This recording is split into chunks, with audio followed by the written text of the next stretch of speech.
My name is Elena Woolley, and this is my Action Research Multimedia presentation. My problem statement. My core values are what drive me and are applied in my work, and in this case, what framed my research. I believe in creating a positive and welcoming environment for all students. I believe in inclusivity and not just when it is easy. I want all students to feel comfortable, welcome, and accepted in my classroom so that they are in the right mindset to learn. In the same respect, I believe that all students should have the opportunity to learn and not be excluded because of a learning exceptionality. I also believe that speaking more than one language is beneficial outside of school, to travel, or for work. Learning languages makes you smarter in general, but it also makes you more proficient in your native language. This is why I believe that French class is important for all students to partake in. While doing my research, I kept these values in mind as I looked for inclusivity methods in French class. I am interested in languages and how people learn them. In my undergraduate studies, I majored in French studies and received a minor in applied language studies because of my interest in how people learn languages. I knew that I wanted to teach people, particularly in learning languages, so I looked into teaching either English as a second language or French as a second language. I am currently in my second teaching block for Core French, so my focus will be on teaching French. At this time, schools and classrooms are being more inclusive to students with learning exceptionalities, but not for all subjects. I have been in 2 teaching blocks with Core French, and in both, I have had students with exceptionalities such as Down syndrome and autism. These students required an EA to be with them at all times, and in each respective teaching block, I saw these students very rarely. The associate teachers I was with had French activities planned for these students, but they rarely completed them because they were never in French class. These students would have bad days or be working on other things during French class time, and I wondered why they should be exempt from French class if the classroom is claiming to be inclusive. If schools claim to be inclusive of all students, should it not be inclusive for all subjects as well? I think that inclusive classrooms are good for student development, but I wonder if some students should be exempt from learning one of Canada's official languages. I think that all students should have the same opportunities to learn, so why are students with exceptionalities not included in learning French? I researched the benefits of inclusive classrooms as well as the difficulties learning a second language to see if learning another language was impeding on the first language and cognitive development of students with learning exceptionalities. This led me to the question, should students with learning exceptionalities be exempted from learning French as a second language? It was difficult to find many sources on this topic, since inclusive classrooms are fairly recent. As I found, there has not been much research done on this particular topic, but the sources I did find all come up with the same answer. All students should participate in FSL classes. Throughout my research, I asked a second question after I found the answer to my first. How should teachers support students with special needs who are learning a second language? Here are some definitions and relevant terms. ESL is English as a second language. Exceptionality is an inclusive term that refers to children with learning and/or behavioral problems, a child with physical disabilities or sensory impairments, and children who are intellectually gifted or have a special talent. Inclusive education is based on the principles of acceptance and inclusion of all students. Students often see themselves reflected in their curriculum, their physical surroundings, and the broader environment in which diversity is honored and all individuals are respected. FSL is French as a second language. SSEN is students with special education needs who are receiving special education programs and or services, including students who have been identified as exceptional by the IPRC, and those who have not been identified by the IPRC but require an IEP, and those who are receiving special education programs and or services even though they may not yet have an IEP. Now for the literature summary. To begin, I found access to special education for exceptional students in French immersion programs, an equity issue, which focused on the French immersion program. It stated that French immersion can be seen as elitist and only attracts high-achieving students that come from high-income families, but this is not always the case. There are many types of students who get into the French immersion program, and I have personally seen low-achieving students in this program. Parents can choose to put their children into a French immersion program no matter who the child is or if they have a learning exceptionality.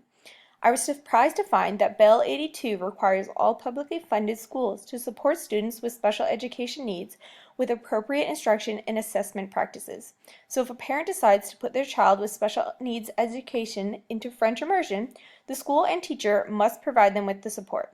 This source does not directly answer my question whether or not students should be exempt from FSL, but states that it is at the parent's discretion. However, this article did state that although the schools are required to provide support for students with special educational needs, there is a lack of support system for special education students. This is not surprising, seeing as there was a lack of research on this topic to begin with, which could be one of the reasons that many people believe it is beneficial for SSEN to be exempt from learning French altogether. The next source, Canadian FSL Teacher Candidate Beliefs About Students with Learning Difficulties, was a little more informative, but still lacking a definite answer to my question. It began to answer my second question and provided a few strategies to provide appropriate support for SSEN. The teacher needs to be positive about inclusive classrooms in order for students to have a positive experience. This shows that having a positive and open mindset can impact student learning. Teachers should adapt their lessons, offer individual help, and provide visual support are three strategies to help students with exceptionalities in the FSL classroom. Teachers need to spend more planning time to be invested to fully include students with learning difficulties and support all students in the best way possible. These are only a few strategies from this particular article to support an inclusive classroom for FSL. It stated how all students should have the opportunity to be part of a French class, as all students have a right to learn Canada's official languages. However, the authors agreed with my statement that there have yet to be many studies that measure the learning of students with difficulties in the FSL context, and this is a clearly needed research area. This article is from 2014, so there has been more research done since it was written, but in my own research, there is still not enough sources out there. Supporting students with special education needs in FSL was a great source for strategies for teachers. It gave me a definite answer for my first question by stating that students who are exempt from FSL environments often experience a decrease in their self-confidence because they feel that they have failed. SSEN who stay in FSL programs have increased motivation, self-esteem, and confidence. The student benefits socially by being included with their peers and can gain the same abilities to communicate in both official languages. SSEN can achieve better problem-solving skills, greater creativity, and increase cognitive flexibility by participating in FSL classes. Learning and working in multiple languages helps overall language development. All students who participate in FSL benefit from the skill development associated with learning another language, which best supports the inclusive classroom concept. Instructional supports for students with special education needs in French as a second language education reiterated the last article's findings. SSEN should not be exempt from FSL. It mentioned how French teachers in Canada have indicated a need for support to be more inclusive for students with exceptionalities in order for these students to become successful. This article found that teaching SSEN, a second language, used many of the same instructional strategies as any other student. For example, using English to clarify points when necessary, minimizing distractions, using positive reinforcement, using a combination of oral and written instructions, allowing for additional time to complete activities, developing student vocabulary, using visual supports for tasks, consistent use of French, and appropriate resources were essential to student success.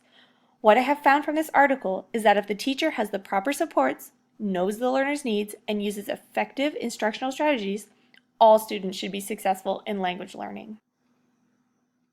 Finally, including students with special education needs in French as a second language programs reiterated many of the findings from the first few articles.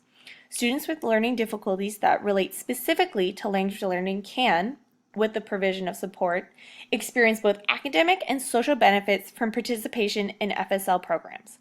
Relating to inclusive classrooms, removing barriers and providing support for all students in FSL allow students to be successful.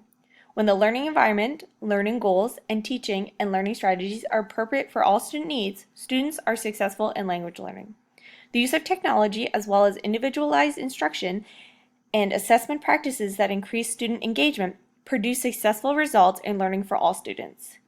These are more ways that all students, including SSEN, can not only participate, but also be successful in learning French. Finally, this article found that by allowing exemptions from French for SSEN, schools are demeaning the value of FSL programs and inhibiting students from exploring the possibilities that come with learning another language. This was the answer I was hoping to find in my research, and I am pleasantly surprised this was the verdict. My research plan data sources. My first data source will be the individual interviews that I will record and take notes on during the interview. I want to learn what people think about the problem and how they feel about learning or not learning another language. My second data source are observations for the SSEN and how they interact in their homeroom classes and what instructional strategies work or do not work for them for other subjects, particularly in language arts. My third data source are school records to learn about students' past exemptions and behavioral history. The existing data from student records will create a baseline for the research. From here, I can determine which strategies work for the students from their past and continue to work, or what has not worked in the past and see which strategies will work now. In the interviews and observations, I will know if the data is reliable and valid if I gather the same results from both, or if they match up with the strategies from the previous student records. For my interviews, I will interview 3 students with exceptionalities, their EAs, their parents, their certs, and past teachers if they're available, which will take place at the beginning of every month. For my observations, I will observe and take notes on students with exceptionalities in their homeroom classrooms while they interact with their peers and determine which instructional strategies work best for the students. This will involve the participation of the students' current teachers, their EAs, their certs, and the students themselves, as well as the other students in the classroom. For the student records, I will make notes of the students' past history to get a baseline of student behavior, their previous IEPs, and their subject exemption if there is any. Data collection procedures. This will be my timeline chart. As mentioned before, the interview will occur at the beginning of every month for a majority of the school year. The observations will be weekly during the school year, and the records will be recorded once at the beginning in September. To maintain confidentiality, I will change the names of all participants for my research study. I will ensure I have permissions from all participants and guardians to participate in my research, and I will make my intentions clear to all in the school community. I will not share my findings until my research is published with anonymous names. In conclusion, this action research study has supported my knowledge of teaching by providing me with instructional strategies to be inclusive for all students, particularly in the FSL program.